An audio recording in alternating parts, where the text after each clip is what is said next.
Hello and welcome. I am Dr. Manvendra Kumar Tiwari. I am an associate professor at Dharmshastra National Law University, Jabalpur. Today we are going to discuss in our legal reasoning part fundamental rights, and in fundamental rights we will discuss Article 21, and in Article 21 the two elements, that is the due process and right to life.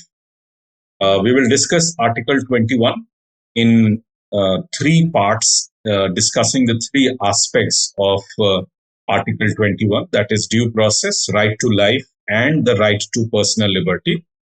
Right to personal liberty will be covered in my next talk.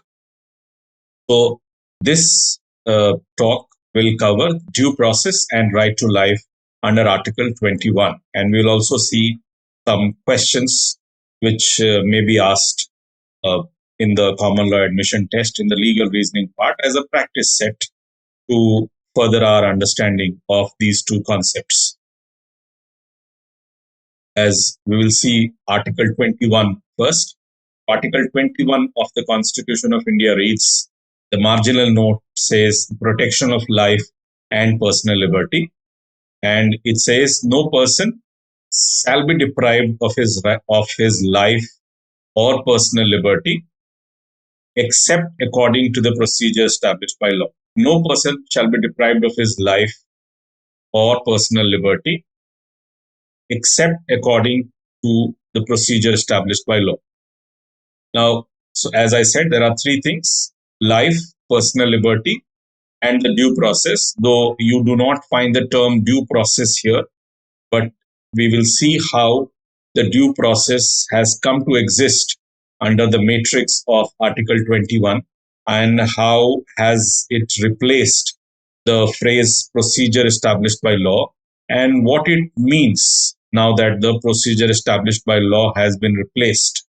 We will also see some contestation around this replacement of procedure established by law and due process through some of the judgments, and so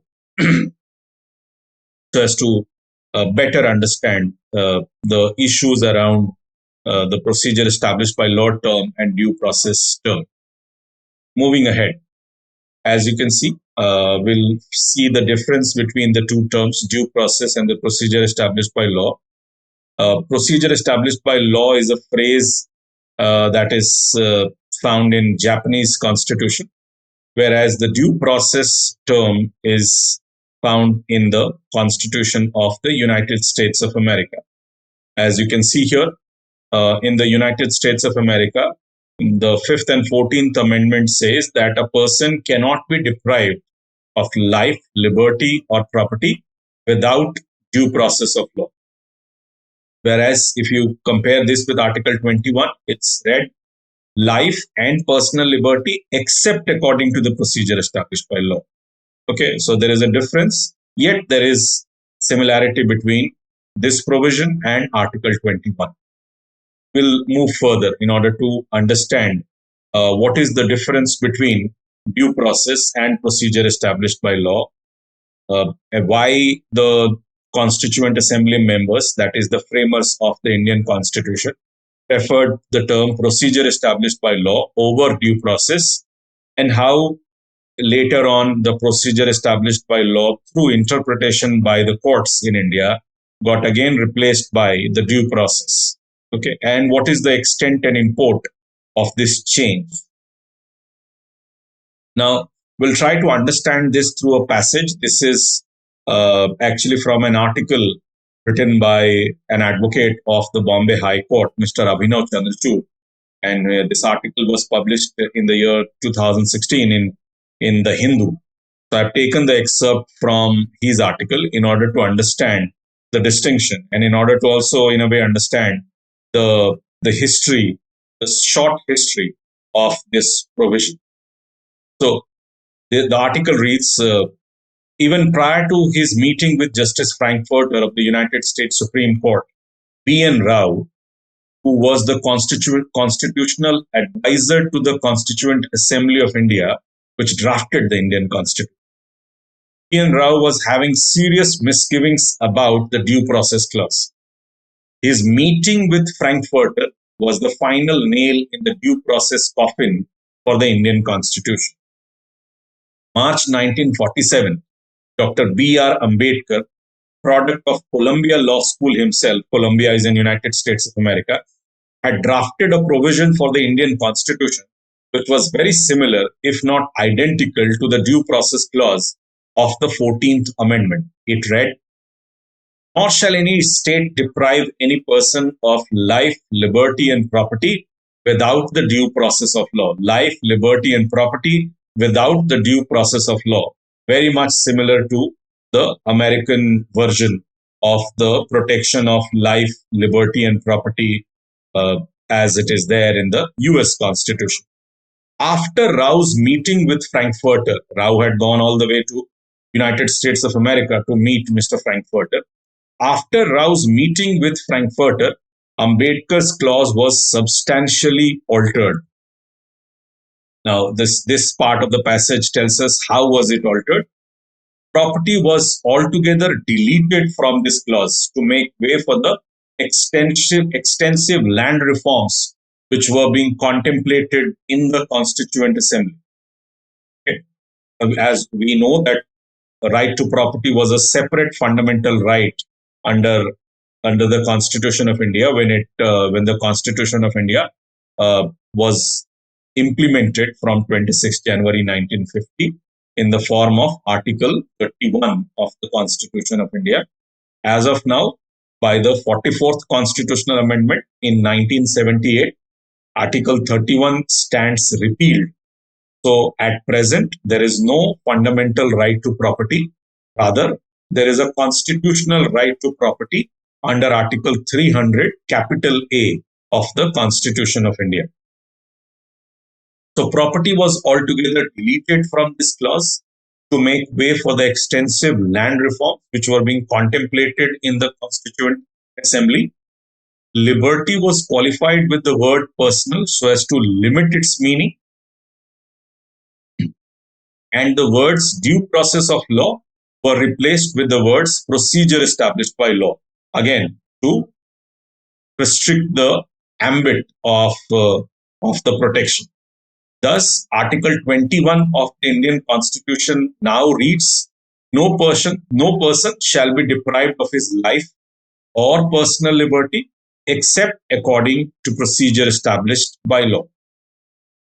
This is how the current version of Article 21 was drafted by the Constituent Assembly of India, which drafted our entire constitution.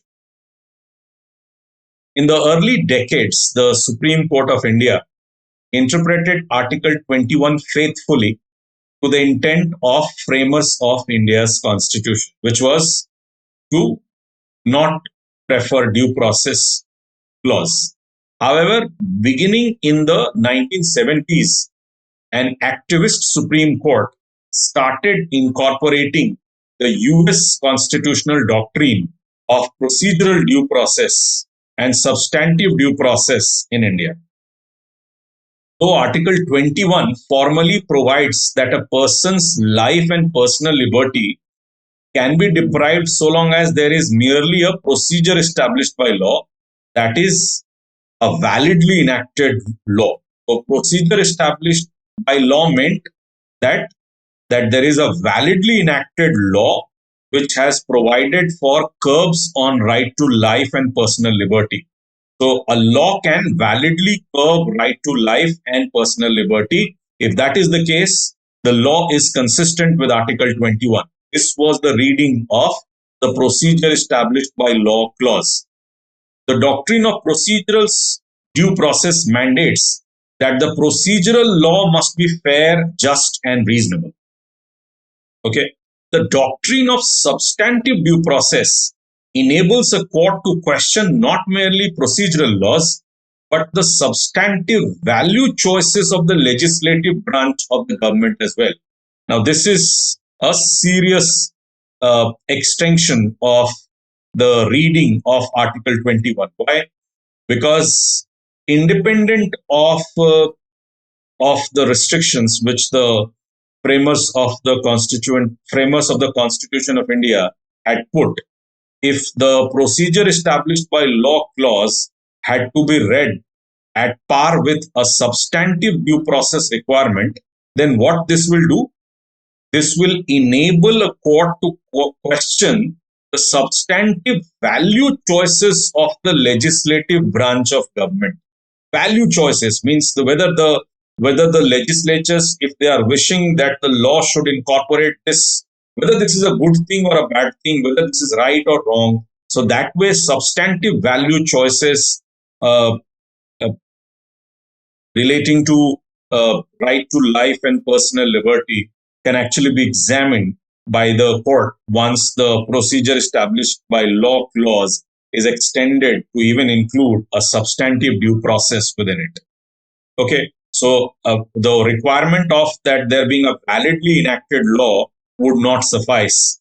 The law must also be independent of the procedure to enact the law. The content of the law must be fair and reasonable in the eyes of the court examining a particular law. So, this is the actual import of the due process reading of Article 21. And this was done by the courts in India, led by the Supreme Court of India. However, in the case of Rajbala versus Haryana, the 2015 judgment, a two-judge bench of the Supreme Court of India strongly rejected the doctrine of substantive due process in India. In this case, the constitutional validity of Haryana Panchayati Raj Amendment Act 2015 was in question. Under the Act, 5 categories of persons were considered ineligible to contest elections for certain offices in panchayats in Haryana. For example, those against whom criminal charges of a certain kind were framed, those who had not paid their electricity dues, those who did not have specified educational qualifications, and those who did not have a functional toilet in their homes, etc. So these were the restrictions imposed for a person to be eligible to contest elections in the panchayat elections in Haryana by this 2015 law. When this law was being challenged as unconstitutional on the ground that the petitioner wanted the courts to examine the substantive value preferences made by the legislature in this law, whereby they have identified educational qualifications, even having a functional toilet in their home as a legitimate eligibility condition for a person to contest election. This was challenged. Okay. Now, in these grounds, one ground, that is of specified educational qualification, was hotly contested, because probably all other things could have been done even in a short span of time. Like someone can pay electricity dues, someone can ensure that there is a functional toilet within a week or so. But how will I ensure that I have the requisite educational qualification? For example, I've never been to school. If the educational qualification says that I must be 10th pass, then unless I put in 12, 13 years of education, I'll not be able to acquire that eligibility.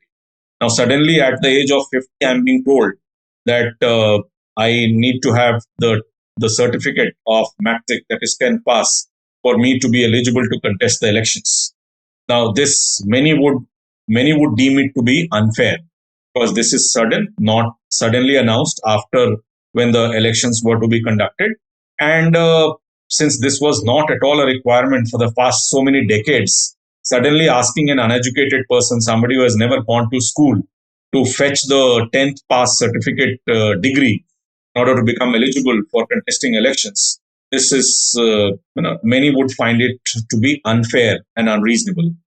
Okay, so this was one of the main crux of the arguments of the petitioner when this law was challenged, that this is an unfair, unreasonable restriction, because asking me to actually get a desired educational qualification suddenly, which cannot be acquired in this short span of time which is given for election campaigning and filing the nominations, then this is certainly unreasonable because this is an impossible condition.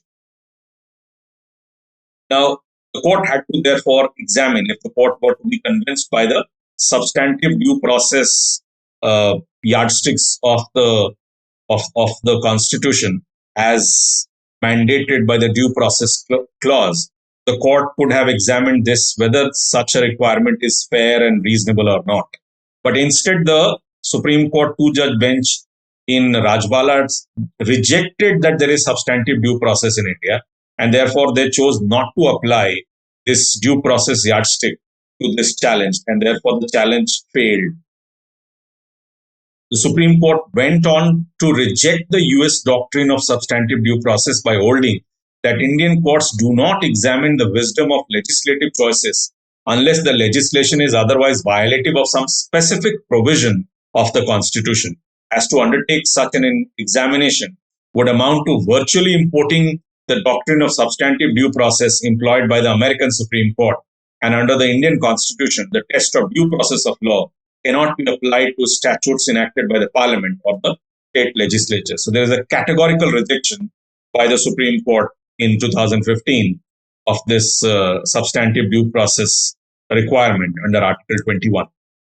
The Rajbala decision is particularly interesting because earlier benches of the Supreme Court in cases like Ramlila Maidan case 2012 and Selvi versus State of Karnataka 2010 have repeatedly held that substantive due process and due process generally are a part of Indian constitutional law under Article 21 of the Constitution, as held in 7-judge Constitution bench of the Supreme Court in Menaka Gandhi versus Union of India, 1978. Okay. Now, this is an excerpt from the 12th May 2016, The Hindu, where this article by Abhinav Chandrachud was published. Now, we'll see a few questions, but what is important for us to understand is that in 1978, the 7-judge bench of the Supreme Court in Menaka Gandhi held that the procedure established by law term in Article 21 would even mean a substantive due process requirement, which means that the courts can independently examine the fairness, reasonableness of a legislation, independent of any fundamental right provisions. That means whether it is discriminatory, whether it violates right to life, personal liberty, that is not necessary. The court can independently examine the fairness or reasonableness quotient of a law. This was held by the Supreme Court's Constitution bench in Menaka Gandhi. But as you can see, even in 2015, a Supreme Court bench disregarded it. However, as of now, in 2024, now that we are talking about it, the judgments like Rajbala have been overruled by the Supreme Court. And recently, in the Puttaswamy versus Union of India, KS Puttaswamy versus Union of India, which was a 9-judge bench judgment of the Supreme Court. In this case, the Supreme Court held that right to privacy is a fundamental right which flows from Article 21 of the Constitution of India. In this judgment, the Supreme Court has categorically said that substantive due process is part and parcel of the Indian constitutional law, and therefore a legislation can very well be examined on the touchstone of substantive due process. And even recently in Shaira Bano versus Union of India, which is the instant triple talaq judgment of the Supreme Court, 5-judge bench, Constitution bench, the Supreme Court applied the substantive due process requirement to declare a law unconstitutional. Now, what is important here is to keep in mind, this is not there in the passage, but in order to understand the import of due process, Menaka Gandhi versus Union of India, it is said that it also gave rise to a collective reading of the 3 articles of the Constitution, that is Article 14, Article 19, and Article 21. Why? Because We have seen in the earlier discussions that we had on Article 14. We discussed how the courts in India have actually found that there is a new facet to rights to equality, and that is absence of arbitrariness. Now, aspect of Article 14, absence of arbitrariness, is very much linked with the substantive due process requirement, because any law which is arbitrary will also fail the substantive due process, that is, substantive reasonableness or substantive fairness or substantively just benchmark of the due process. So, in that way, 21 and 14 get linked. And how 19 gets linked? Because 21 talks about personal liberty and Article 19 talks about liberties. And in order to exercise the rights mentioned in Article 19, for example, 19(1) free speech, if my personal liberty is taken away, in all likelihood, my right to free speech has also been taken away. So therefore, one would legitimately claim that if my personal liberty is being taken away, the law through which my personal liberty has been taken away must also answer the test of reasonable restrictions provided under Article 19(2) to 19(6) of the Constitution of India. So that way, 14, 19, and 21 get linked. So therefore, a substantive due process requirement invariably brings in the arbitrariness angle from Article 14 and the reasonable restriction requirements from Article 19(2) to 19(6). And what is extraordinary is that even the arbitrariness requirement, absence of arbitrariness requirement of Article 14 and the reasonable restriction requirement flowing from Article 19(2) to 19(6) will not exhaust the substantive fairness requirement mandated by the substantive due process. So it will be substantive part of the inquiry in order to examine whether substantive due process requirement has been taken care of or not. Yet 19 and 14 inquiry will not exhaust the inquiry under substantive due process. So that is how 14, 19, and 21 are linked. And famously, we say while teaching Menaka Gandhi judgment that the Menaka Gandhi gave rise to a golden triangle reading of the 14, 19, and 21, where we no more read the fundamental rights provisions as mutually exclusive. We understand the fundamental rights to be interconnected. And if one right is taken away, if the substantive impact of taking away of that right also affects the rights under the other provision, then the requirements for taking away the right in the other provision automatically becomes applicable here as well. And that's how it gave rise to a collective and not a disjunctive or mutually exclusive reading of the fundamental rights provision. It gave rise to our understanding that the fundamental rights provisions must be read together and not separate. Moving ahead, we will see a few questions based on the passage that we just saw.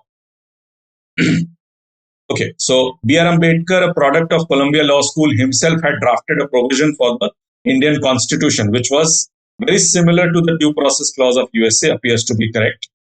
Identical to the Due Process Clause, incorrect. Completely dissimilar to the Due Process Clause, incorrect. Was a provision unique to the Constitution's draft? No. So clearly option A is the right answer. Second question. From the Ambedkar's draft provision, property was altogether deleted from this clause. Appears to be correct. Liberty was altogether deleted. No. Life was altogether deleted. No. Personal liberty was altogether deleted. No. In fact, personal was added to liberty. So therefore, the correct option is option A. Property was altogether deleted from this clause. Liberty was qualified with the word personal. Correct? Options are so as to broaden its meaning. No. so as to qualify its meaning, correct? So as to lessen its import, correct? So option D, B and C is correct. So B is also right, C is also right. So therefore D is the right answer. Article 21, fourth question, formally provides that a person's life and personal liberty can be deprived so long as there is merely a procedure established by law that is fair and reasonable in substantive sense, that is validly enacted law, that is an invalidly enacted law, that is not a law. Clearly, option B is the right answer, that it is a validly enacted law. This was the meaning of procedure established by law, which is being asked here. The fifth question, the doctrine of substantive due process enables a court to question A, substantive value choices of the legislative branch of government. Correct. Mere procedural laws. No. The constitutionality of laws. This is right, but at the same time, we'll have to see the option D. Due process. No. So the doctrine of substantive due process enables a court to question the substantive value choices of the legislative branch of the government. This is the right answer. In the case of Rajbala versus Haryana 2015, a two-judge bench of the Supreme Court of India strongly approved the doctrine of substantive due process. No. Rejected the doctrine of substantive due process. Correct. Applied. No. Option D, endorsed. No. So option B is clearly the right answer. The court rejected.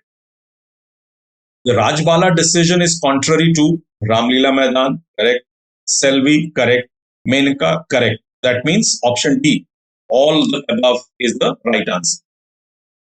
Now, this was about due process clause. We will now move to what is the meaning of right to life. Now, as you can see, Article 21, it has been drafted in a negative connotation. No person shall be deprived of life and personal liberty. So it means that if you read it literally, it seems as if no one has the right to life, whereby the state has the obligation to give something. It only in a way prohibits the state from taking away something. Okay, this is what appears to be the literal meaning of Article 21, since it starts with the expression no. But the courts in India have also read Article 21, especially right to life, in a way that even positive rights or positive obligations would flow from Article 21. Okay, and this is a passage, therefore, from a 1981 judgment of the Supreme Court of India in Francis Coralie Moulin versus National Capital Territory of Delhi. Now, in this, what is there in this passage? The court said, the right to life includes the right to live with human dignity. So this is, first of all, an important interpretation of right to life. That right to life means right to a dignified human life, not just physical existence. Okay, and dignity is a word of extraordinary import. Okay, so anything which would make the life of a human being not dignified is contrary to Article 21. So this is an innovative reading of Article 21, especially life, right to life, under Article 21 by the Supreme Court of India.